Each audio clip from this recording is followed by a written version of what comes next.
Bonjour à tous et bienvenue dans cette nouvelle vidéo. Cette semaine, je vous propose de nouveau un tirage collectif. Cette semaine, j'ai pensé à une question assez simple qu'on se pose sans doute tous assez régulièrement. Quel message ai-je besoin d'entendre? Quel message pour moi tout simplement sans orienter finalement la demande de guidance, donc vraiment rester dans une guidance très globale, très collective. Elle est pensée de façon intemporelle, ce qui signifie que si tu tombes sur ce tirage dans les heures ou les jours suivant sa mise en ligne, pas de problème, le message peut être bon, mais il pourra également l'être pour tous ceux qui verraient la vidéo un petit peu plus tard, puisque je l'ai vraiment pensé de façon intemporelle. L'idée ici, c'est de se rappeler qu'évidemment, ça reste un tirage collectif, que ça reste un tirage à se réapproprier, voire qu'il n'y a peut-être aucun message pour toi aujourd'hui, ce qui ne serait pas grave du tout. Tous les tirages collectifs ne peuvent pas nous parler personnellement. Je vais t'inviter à te laisser appeler vraiment par l'un des tirages sous tes yeux. Ici, le tas numéro 1 avec le joli mala de Marie Youpi. Ici, le tas numéro 2 avec mon pendule. Et enfin, le tas numéro 3 avec la petite fiole d'encens que je m'étais commandée il y a quelques années, ça déjà. Prends ton temps, n'hésite pas à mettre pause si c'est nécessaire. Et moi, je vous dévoile tout de suite la première partie du tirage. Tas numéro 1 avec la première carte qui est l'oracle de la voix des âmes d'Isabelle Serre. J'ai la carte éducation. Donc ici, on peut soit parler de la façon dont toi tu as été élevé, soit dans la façon dont toi tu t'es élevé. Parce que je crois qu'il y a l'éducation qu'on reçoit évidemment de notre papa, de notre maman ou de ceux qui nous ont élevés, mais aussi la façon qu'on a soi de s'élever. Donc ici, ça peut venir nous parler de nos habitudes, de nos façons de fonctionner, qui sont vraiment ancrées dans nos façons de faire, et on va les regarder de suite. Quelle émotion est associée avec cette éducation qui est relevée par l'oracle de la voix des âmes? Ici, j'utilise l'oracle de l'équilibre et des émotions de Géraldine Lamuse, illustrée par Livia Caruso, une petite pépite. Donc ici, j'ai la carte de l'acceptation. Donc on peut être amené ici à se dire que oui, il y a des choses où tu as été élevé qui ne te conviennent pas ou qui te conviennent, et que tu sais exactement ce qui te convient et ce qui ne te convient pas dans cette éducation. Ici, j'ai presque l'idée, en sous-titre, que maintenant qu'on sait ce qui nous convient ou ce qui ne nous convient pas dans nos façons de fonctionner, dans les façons dont on a été élevé, eh bien, il est temps de le mettre en œuvre. C'est-à-dire que si j'ai un espace de mon éducation qui ne me convient pas, il est temps d'y mettre fin. C'est vraiment le petit message que j'ai là pour le moment, et on va les regarder tout de suite avec ici le coaching de Charlie de Yena Soul Shadow. Quel est le petit conseil que nous apporte l'oracle pour ce petit message-là sur l'éducation? Donc la première carte que je tire, elle tombe à l'envers. Vous savez que je tiens toujours compte des cartes à l'envers. Se stabiliser. Se stabiliser à l'envers, ici, qu'est-ce que j'entends?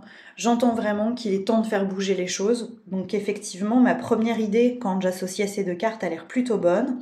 La deuxième carte, en association, c'est pas de dire que je vais changer, mais de changer. De faire bouger les lignes de l'éducation que je transmets, que j'offre ou que j'ai reçu, de vraiment venir couper.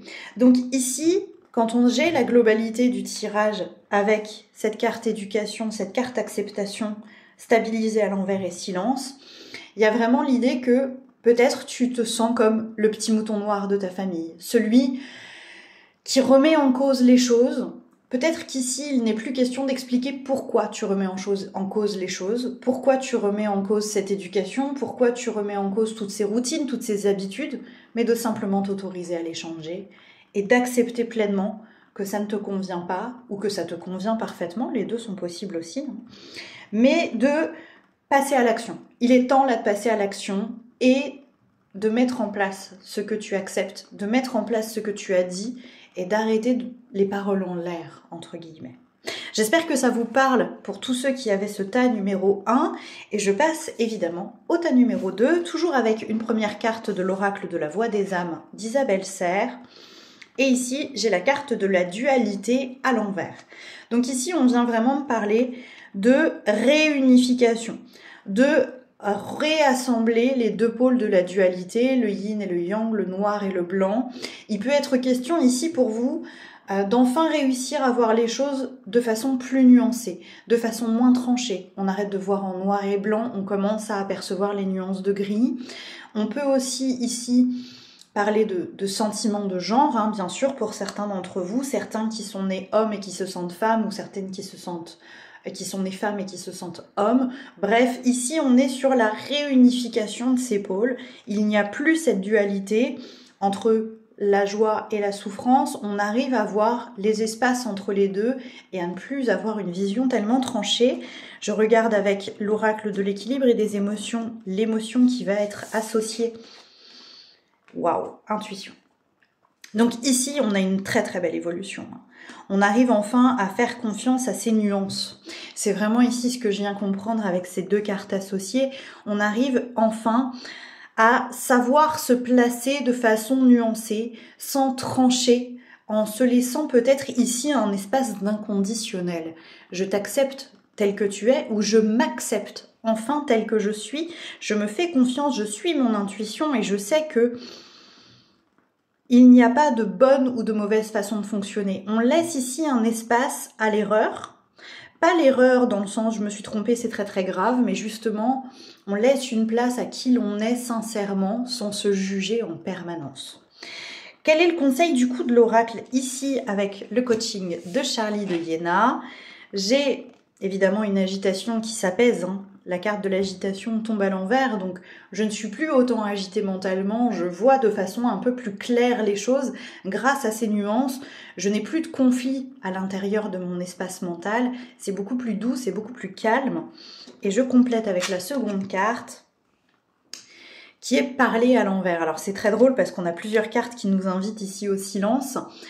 C'est que là, on ne cherche plus à faire valoir sa propre vérité. Sa vérité est personnelle, on l'a peut-être enfin compris. Son intuition est personnelle, sa façon de percevoir le monde. Chaque façon de percevoir le monde est différente. Et donc ici, on ne cherche plus à s'épuiser, à convaincre l'autre que notre façon de voir les choses est meilleure que celle de l'autre. Il y a vraiment un apaisement. Du coup, ici, avec cette carte de dualité, je rajouterais que peut-être qu'on arrête de combattre l'extérieur, qu'on ne voit plus l'extérieur que comme un prolongement de nous-mêmes, ou en tout cas un espace de paix. Il n'y a plus de conflit avec l'extérieur, il n'y a plus de séparation conflictuelle avec l'extérieur. Bravo à ceux qui ont ce tas numéro 2. On est sur de très très belles avancées et je tiens à vous envoyer plein d'amour parce que c'est très très joli tout ça et je me doute que ça n'a pas été confortable pour y arriver. Carte numéro... Alors, si tu sens que tu n'y es pas encore arrivé, quand même, je vais le dire, c'est peut-être que tu es sur la bonne voie et que ça te semble inconfortable, mais qu'ici, ça te montre ce que ça peut t'apporter. Voilà, petite précision pour le tas numéro 2 qui me mangeait la bouche. Tas numéro 3, c'est parti pour vous. Première carte avec l'oracle de la voix des âmes d'Isabelle Serre. Souffrance physique. Alors là, il est fort possible qu'on ait un corps qui soit fatigué, soit douloureux. En tout cas, il y a des inconforts corporels qu'on est vraiment invité à écouter. Là, il faut l'écouter. On a besoin de tenir en compte ce corps, cette vitalité, cette façon d'aller physiquement. Là, peut-être qu'on a joué un peu à la technique de l'autruche avec le corps et qu'il est vraiment temps de s'en occuper. Je regarde du coup l'émotion qui y est associée et j'ai effectivement le fait qu'on ne voit plus ce corps comme puissant ou alors qu'on n'arrive plus à ressortir toute la puissance de ce corps justement par manque de soins, d'écoute, d'acceptation de ses limites parce qu'en fait on est puissant même quand on a des limites. Je crois que c'est important à dire ici, tu as le droit d'avoir besoin de repos. Ça ne veut pas dire que tu n'es pas fort. Tu as le droit d'avoir des douleurs, ça ne veut pas dire que tu es faible. Il y a vraiment ce constat-là ici, que le corps, il a besoin de soins et non pas d'accusation ou d'ignorance. Les deux sont terribles. Ici, pour vous, il est temps de prendre soin de son corps pour retrouver une forme de puissance, pour retrouver un lien puissant avec lui et non plus le voir comme une forme de fardeau ou de boulet, comme ça peut être le cas pour toi actuellement. Alors du coup, quel est le conseil de Charlie? Défensive à l'envers, complétée par légèreté à l'envers. Et oui, à force de ne pas protéger ce corps, on en perd en légèreté. C'est-à-dire que parfois, porter l'armure, te rend plus léger puisque tu es moins sensible à l'extérieur. Et là, il y a vraiment cette idée-là. Si tu prends soin de ton corps, si tu te protèges physiquement, tu ne seras pas plus lourd. C'est comme si prendre soin de ce corps ici pour vous ressemblait à du temps perdu, du temps gâché ou à quelque chose qu'on n'a pas du tout envie de faire. Ici, il y a une vraie invitation à voir les choses différemment et à comprendre que prendre soin de ton corps, même si c'est peut-être un petit peu chronophage ou un petit peu inconfortable pour toi les premiers temps, c'est quelque chose qui va amener à une forme de liberté, à une forme de légèreté par la protection, par le soin. Il y a vraiment cette idée-là que non, tu ne perds pas ton temps à aller chez le médecin si tu en as besoin, à aller chez le naturopathe si tu en as besoin, à aller chez l'ostéopathe si tu en as besoin, ou à t'autoriser une semaine de vacances ou une sieste incroyable ce week-end. Là, l'idée, c'est vraiment de t'apporter ce soin dont tu as besoin pour recouvrer ce qui ici semble moins fort, moins puissant, plus lourd, revenir à un état normal avec ce corps. Je sais que c'est difficile de prendre soin de son corps parfois avec toutes les contraintes qu'on a dans ce monde-là et je t'envoie plein de force et plein de courage pour réussir à le faire. N'oublie pas que c'est important. Ce véhicule est important.